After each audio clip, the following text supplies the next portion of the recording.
Welcome back to part 2 of our TBE final video. I'll continue where I was discussing on the blurring of our identities through technology.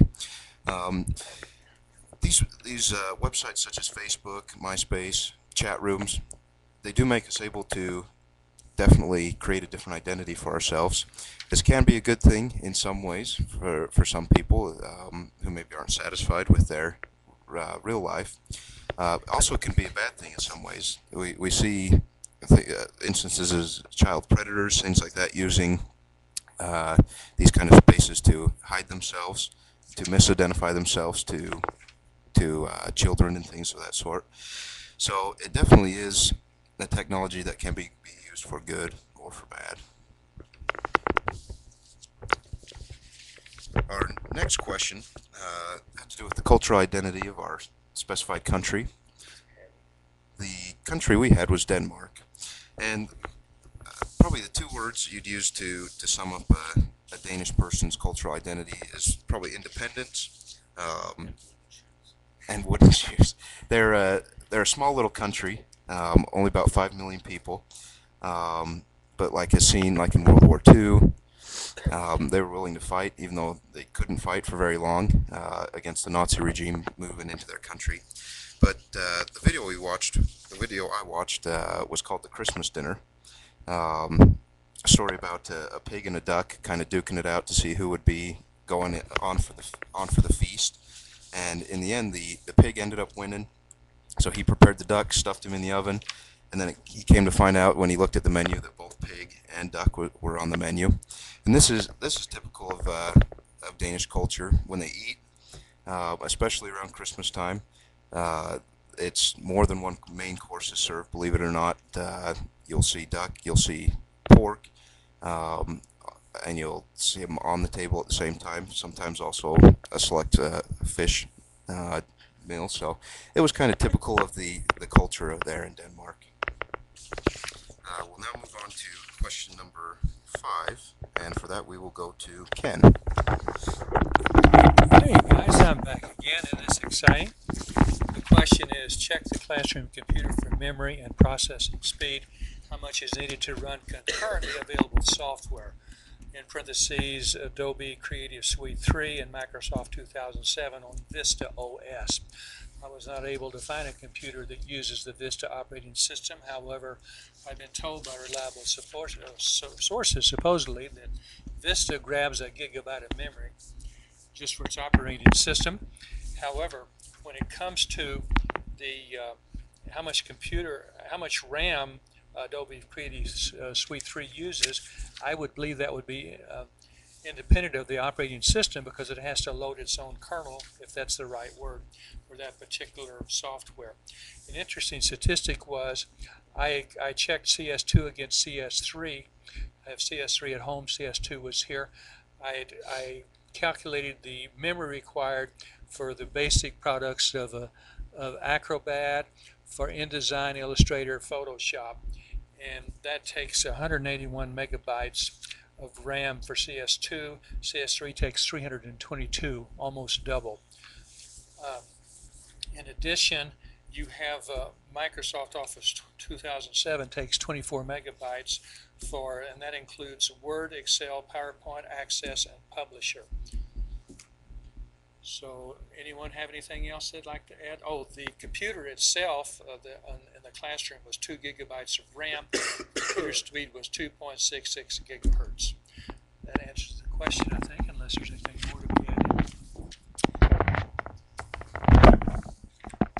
For question number 7, talking about internet addiction disorder, being recently recognized by the mental health community.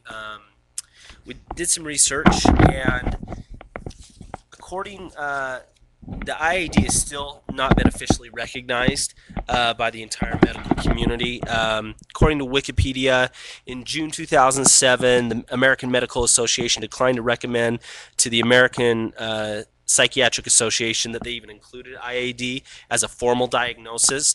However, they did talk. They didn't actually give like a formal diagnosis or anything, but they did talk about video game overuse. According to the Center for Internet Addiction, internet addicts suffer from emotional problems such as depression and anxiety related to disorders. Often the fantasy world of the internet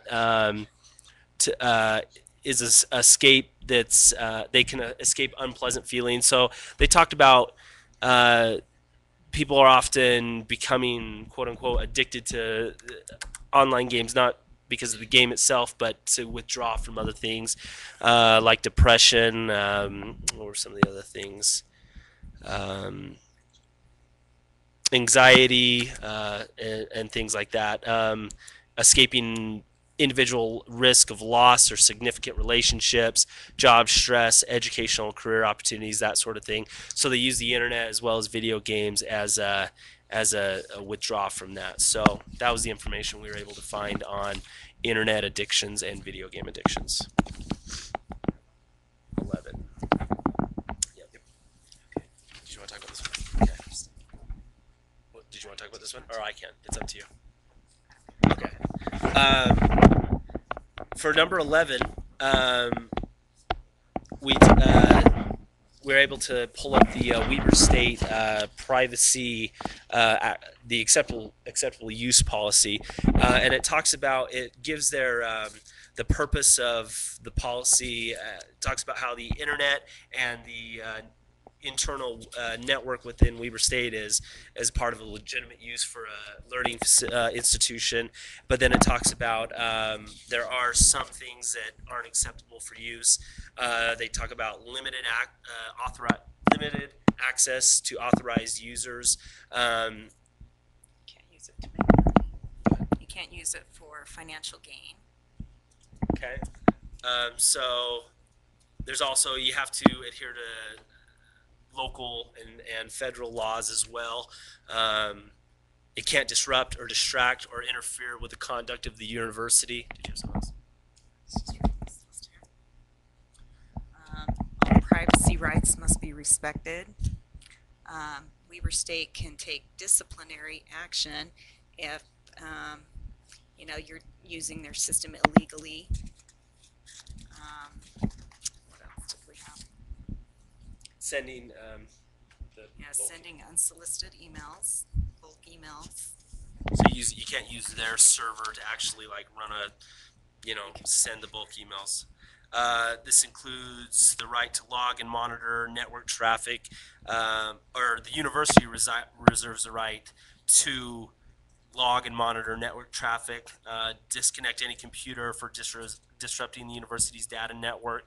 So I can see that if probably if you were using up too much bandwidth, if you were doing something that was interfering with the other responsible uses of the network and the internet. Sounds good. All right. Who had the next question? We have 100 seconds.